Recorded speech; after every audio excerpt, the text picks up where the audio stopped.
Okay, here's an strategic update. At the beginning of turn 2 in my solo game, I'm playing the Confederates. Okay, this looking at the east of the US to start with, and the Confederates are feeling the overwhelming numbers of the Union forces at this point in time. So what we've got is a thrust from Washington by Burnside and MacDonald, who are coming down with 11 strength points, have forced Johnson to withdraw into Fredericksburg, and he's there with 6. To the left towards Harper's Ferry, we've got Patterson, who's entrenched with 4, and he's facing Beauregard, who's now down to 2 strength points, also entrenched. And covering gaps in the mountains, we've got Longstreet with 1 strength point entrenched, and McClellan with 2 bearing down on him.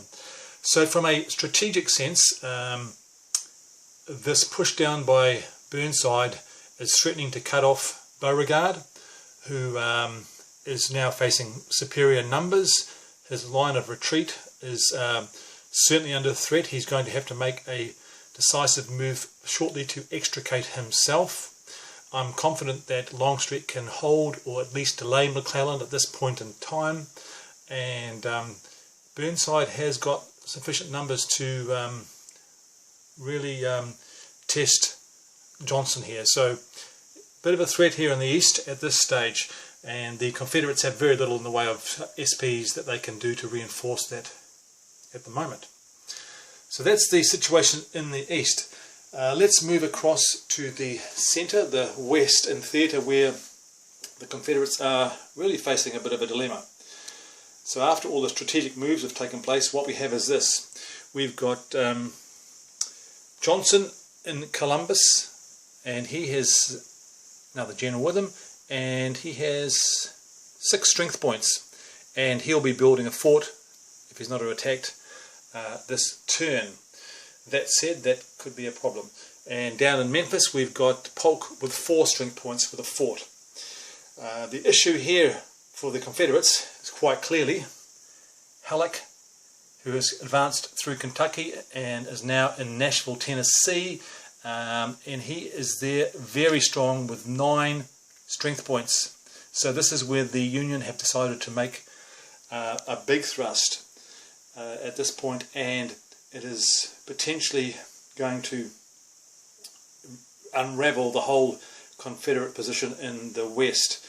What the Union can do, and they've got a number of options, is to swing around and cut off Johnson in Columbus. They can head to Memphis and have a go at Polk. So both those 2 positions are in real danger, particularly Johnson, who could have 2 forces bearing down on him. The force in Cairo is strong as well, with 7 strength points. And alternatively, Halleck can also just bear down and right into the heart of the Confederate territory and just clean up a whole lot of resource points at various locations with minimal resistance, bearing in mind he'll have to watch his lines of communication. But the Union alone could just pin down, the Unions in Cairo could just pin down Columbus, and these guys would be free to roam everywhere. So a real dilemma for the Confederates in the west there. Let's see how that pans out. And moving to the Trans-Mississippi, a bit of a stalemate here. Initially Price pushed up into Missouri, was pushed back, Curtis came down, and they're both at a stalemate down here. Not much happening in the Trans-Mississippi at the moment. And in terms of the rest of the map, the Union player has not really pushed anything in terms of naval operations at this stage, bearing in mind we're only in turn 2. So that's the situation in the strategic outlook anyway, with the US Civil War. I have now rolled for initiative, and fortunately for the Confederates, they have won the initiative.